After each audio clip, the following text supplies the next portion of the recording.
So welcome to all of you, and today we are going to discuss column chromatography. Okay, and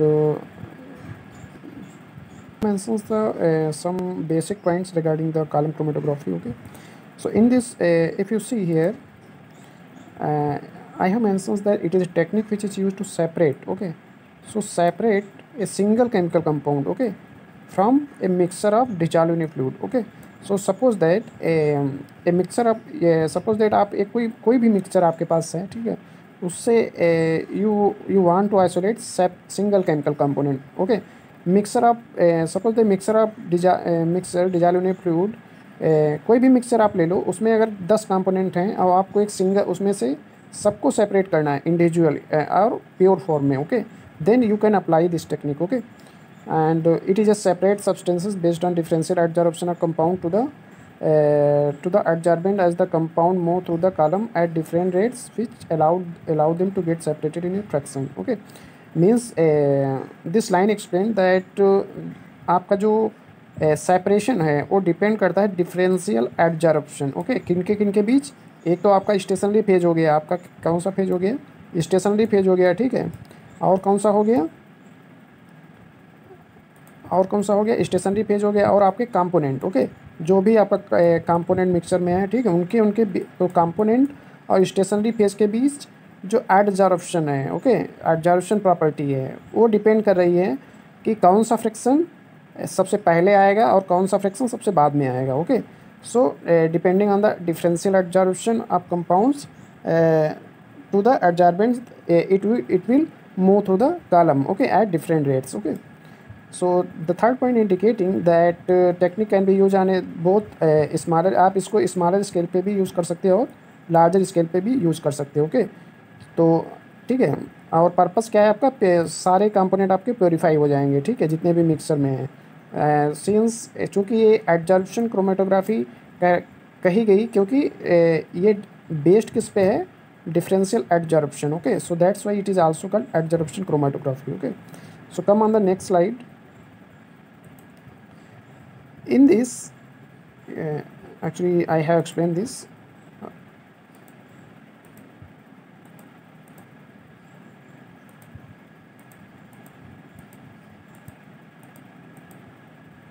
Okay, so let's see the second slide in which two phases is used. Okay, one is mobile phase. Okay, mobile face को आप क्या बोल सकते हो? आप इसको बोल सकते हो कि ये जो भी आप सॉल्वेंट यूज़ कर रहे हो उसको क्या बोलते हो?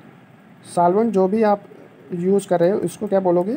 Mobile phase. ओके, और इसको एक और टर्म दे सकते हो.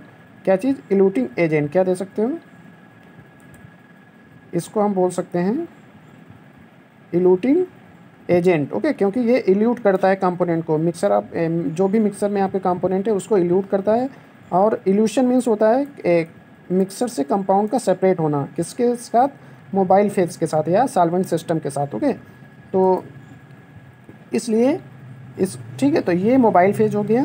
एंड इसकी ज़रूरत क्यों पड़ी? नीड्स टू सेपरेट, ठीक है, सेपरेट किसको सेपरेट करने में? कंपोनेंट को. ओके, जो कि आप टॉप कॉलम के टॉप पे इंट्रोड्यूस करते हो, ठीक है, जो बेड आप बनाते हो कॉलम के ऊपर उसको सेपरेट करते हो, ठीक है, और ये इंडिविजुअल कंपोनेंट को सेपरेट कर देता है at different rates. Okay, so second point indicate कर रहा है कि compound lower adsorption affinity to stationary phase travel faster. Okay, concept यहाँ पे लग रहा है कि जो भी कंपाउंड है जिसका रेट एडजॉर्प्शन कम है, ठीक है, वो क्या है कि किस कॉलम में सबसे पहले आएगा, क्योंकि उसकी कोई भी इंट्रैक्शन नहीं हो रही है किसके प्रति? स्टेशनरी फेज के टूवर्ड्स. ओके, ठीक है, तो एफिनिटीज़ की स्टेशनरी फेज के थ्रू नहीं है. जो भी कंपाउंड लोअर एडजॉर्प्शन शो करते हैं mainly non polar compound lower adsorption show करते हैं, ठीक है, तो वो क्या करेंगे? आप travel faster. Okay, compare to the greater adsorption. Greater adsorption किन किन कंपाउंड का होगा?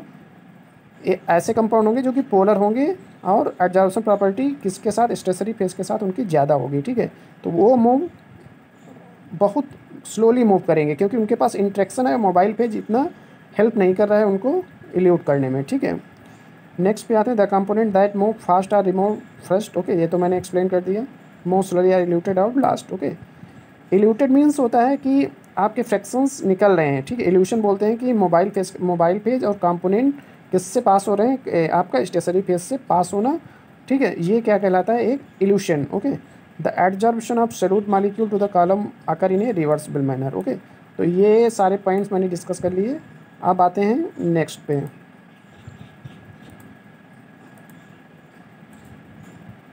हाँ, इस स्लाइड में ये दिखाया गया कि R F value indicating the retardation factor. Okay, जो कि आपका किस प्रॉपर्टी को शो करा, rate of the moment of the component. Okay, तो इस बेस पे आप किसी भी कंपाउंड का रेट डिटरमाइन कर सकते हो, and it is a formula defined as the distance travel by the solute followed by the distance travel by the solvent. Okay, तो इसके थ्रू आप कोई भी कंपोनेंट के मोमेंट रेट को rate of moment of compound को express कर सकते हो। ठीक है, सो यहाँ पे मैंने क्या किया है कि थोड़ा इसको हम एक्सपेरिमेंटल इसको हम थोड़ा शो करेंगे। एक्सपेरिमेंटल इसको शो नहीं, एक्सप्लेन करना है। ठीक है, अब देखो यहाँ पे आप देख रहे हो, ये आपका पूरा सिस्टम है कॉलम। ठीक है, क्या है, इसको हम बोलेंगे कॉलम। ठीक है, ये आपका क्या है, मैंने लोड किया जो भी कंपाउंड मिक्सर ऑफ कंपाउंड से आप कंपाउंड मतलब ये है कोई भी कंपाउंड है जो कि एक मिक्सचर है जिससे इसमें बहुत सारे कंपोनेंट हैं और आप उस कंपोनेंट को सेपरेट करना चाह रहे हो थ्रू दिस कॉलम। ओके, तो सबसे पहले हमने क्या किया, इस स्टेशनरी फेस को अच्छे से सेट किया अंदर, ठीक, कॉलम के अंदर। ठीक है, अब बनाएंगे कैसे, ये होता है आपका वेट सिलिका। ठीक है, क्या होता है, ये होता है आपका वेट सिलिका। ठीक है, तो वेट सिलिका कैसे बनाओगे, आप सिलिका लोगे। ठीक है, और उस सिलिका में क्या करोगे, प्लस इसमें कोई भी आप नॉन सॉल्वेंट कोई भी नहीं, मेनली आप जो भी बट बनाते हो हेक्सेन या पेट ईथर में बनाते हैं। ठीक है, उसमें डिजॉल्व करोगे और ऊपर क्या करना है, आपको एक फनल रखना है और इसको आपको डाल देना है। ठीक है, तो ये आपका बहुत अच्छे से सेट होना चाहिए। ठीक है, अगर सेट नहीं होगा तो जो आपके कंपोनेंट हैं वो सेपरेट नहीं होंगे अच्छे से। ठीक है, फिर कोई आपका पर्पस नहीं रह जाएगा इससे। ठीक है, तो अच्छे से सेट करना है इसको। Then after that load sample को आपको लोड करना है इसमें, जो भी आपको सेपरेट करना है वो देखो, ये ग्रीन कलर का बेड इस तरह से बनाना है, ये यूनिफॉर्मली मतलब बेड आपका होना चाहिए। ठीक है, अब क्या करना है आपको, depending on the polarity of component. Okay, suppose that आप इसमें क्या है, नॉन पोलर है और पोलर कंपाउंड है इस मिक्सर में। ठीक है, तो इसमें क्या है, आप तो सबसे पहले क्या करोगे, नॉन पोलर का परसेंटेज ज़्यादा डालोगे, पोलर का कम डालोगे। ठीक है, तो सपोज दैट हमने क्या कर लिया, 10% मैंने इथाइल एसीटेट बना लिया। ठीक है, 5/10% हमने बना लिया। ठीक है, तो 5/10% इसमें इथाइल एसीटेट डाल दिया। तो इसमें क्या है, 5% बनाना मतलब 5 ml आपका क्या है, इथाइल एसीटेट, रिमेनिंग पेट ईथर। तो पेट ईथर का परसेंटेज ज़्यादा है, पेट ईथर मतलब नॉन पोलर, तो नॉन पोलर इंडिकेट करेगा नॉन पोलर से स्टेशनरी फेस के प्रति इसमें कोई भी एडजॉर्प्शन एफिनिटी उसकी नहीं होगी नॉन पोलर कंपाउंड की। ठीक है, तो नॉन पोलर कंपाउंड के साथ ये आपका देखो, ये आपका इसमें 2 कंपाउंड थे, एक है पोलर एक है नॉन पोलर, तो नॉन पोलर ये पहले आ जाएगा। ठीक है, अब बचा क्या, मैंने क्या किया, इस नॉन पोलर को इल्यूट कर लिया। ठीक है, इल्यूट किस में किया, टेस्ट ट्यूब में आप कलेक्ट कर लो इसको। ठीक है, आफ्टर दैट बचा पोलर। अब हम क्या करेंगे, पोलर कंपोनेंट डाल देंगे। ठीक है, तो सीधे इथाइल एसीटेट डाल दो इसमें। ठीक है, तो उस इथाइल एसीटेट डालोगे तो आपका ये पोलर कंपाउंड आ जाएगा, क्योंकि देखो एफिनिटी इसकी पोलर कंपाउंड की स्टेशनरी फेस के प्रति ज़्यादा है। ठीक है, सो उस इंट्रैक्शन को हम जब पोलर डालोगे तो तो ठीक है, पोलर डालोगे, पोलर सॉल्वेंट जब डालोगे तो इंट्रैक्शन पोलर डिजॉल्व हो जाएंगे और सॉल्वेंट के थ्रू ये नीचे आ जाएंगे। ठीक है, तो इस प्रोसेस को बोलते हैं इल्यूशन। ठीक है, मोबाइल फेस के साथ आपका कंपोनेंट का नीचे आ जाए, मतलब इसके कॉलम के थ्रू पास हो जाना, ये आपके इल्यूशन कहलाता है। देखो ड्रॉप वाइज आपका ये गिर रहा है। ठीक है, तो ये हो गया आपका एक्सपेरिमेंटल। ठीक है, अब आते हैं हम नेक्स्ट पे।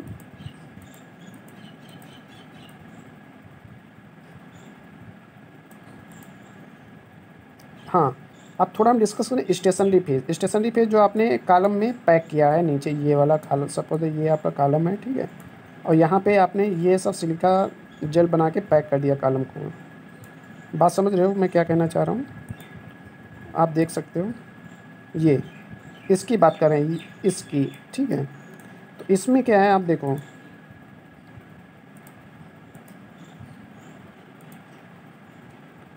स्टेशनरी फेज कैसा है, आपका सॉलिड मटेरियल है, ठीक है, ये आपका सॉलिड है।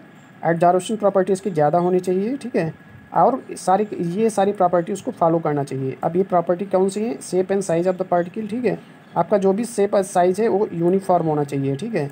और क्या हो जाए चाहिए, इस एक रेंज है 60 to 200 micrometre in diameter, micron in diameter, ठीक है। तो इस साइज़ के बीच में आपका वो सिलिका जेल होना चाहिए, ठीक है। सिलिका जो भी आप सिलिका यूज़ करें वो मेश साइज़ में आता है कि इतने मेश का है, 260 लाइक दैट, इस तरह से, ठीक है। तो कोई भी इन बिटवीन हो सकता है, ठीक है। और आपका क्या है, स्टेशनरी फेज की स्टेबिलिटी और इनर्टनेस ऑफ पार्टिकल होना चाहिए, ठीक है। अगर स्टेबल नहीं होगा तो सिलिका जेल ही डिग्रेडेड हो जाएगा, तो कंपाउंड कैसे सेपरेट होगा। इनर्टनेस उस सिलिका की होना चाहिए, क्योंकि कहीं आपके जो मिक्सर आप कंपोनेंट है उससे इंटरेक्ट तो नहीं कर रहा है, ठीक है। अगर इंटरेक्ट कर रहा है तो कोई मतलब ही नहीं है, ठीक है। आपका सिलिका जेल आप जो भी आपका stationary page colourless, inexpensive, readily available होना चाहिए। Allow free flow in mobile phase, ठीक है, और separation of mixture, soluble in separation of mixture, okay. तो ये सारी प्रॉपर्टी आपकी किस में होनी चाहिए, स्टेशनरी फेज में होनी चाहिए, ठीक है। नेक्स्ट तो ये हो गया आपका, मैंने डिस्कस कर लिया। हाँ, अब बात आती है कि एप्लीकेशन कॉलम क्रोमेटोग्राफी कहाँ कहाँ अप्लाई कर सकते हो। तो इसके बहुत सारे एप्लीकेशन हैं, ठीक है। इसमें क्या है, कोई इंडस्ट्री में यूज होता है, इधर फार्मास्यूटिकल और बहुत सारी इंडस्ट्री हैं जिसमें एक्टिव कंपाउंड को हम आइसोलेट करते हैं। एक्टिव, अब बात आती है एक्टिव कंपाउंड क्या होते हैं। तो एक्टिव कंपाउंड कोई भी, जैसे ड्रग, आपका ड्रग सिंथेसिस आपने किया, ठीक है। तो ड्रग सिंथेसिस किया, सपोज है आपने पैरानेस कुछ भी बनाया, एस्प्रिन बनाया सपोज है, ठीक है। तो एस्प्रिन जो है उसमें एक्टिव मॉलिक्यूल है और इम्प्योरिटीज सारी, उससे कोई मतलब नहीं है। तो उस इम्प्योरिटीज़ को निकालने के लिए हम कॉलम यूज़ करेंगे, ठीक है। और कंपाउंड ऑफ मिक्सर को सेपरेट कर सकते हो, एस्टिमेशन ऑफ ड्रग फार्मूलेशन कर सकते हो, यूज टू रिमूव इम्प्योरिटी कर सकते हो, मेटाबोलाइट्स से आप आइसोलेट कर सकते हो, ठीक है। तो ये सारे एप्लीकेशंस हैं, इतना सारा एप्लीकेशंस है इसका, ठीक है। तो ये आपका हो गया कॉलम क्रोमेटोग्राफी कंप्लीट, ठीक है। अब नेक्स्ट मिलते हैं, जो भी है देखते हैं क्या है, ठीक है। Thank you for watching this video and please like and subscribe my channel.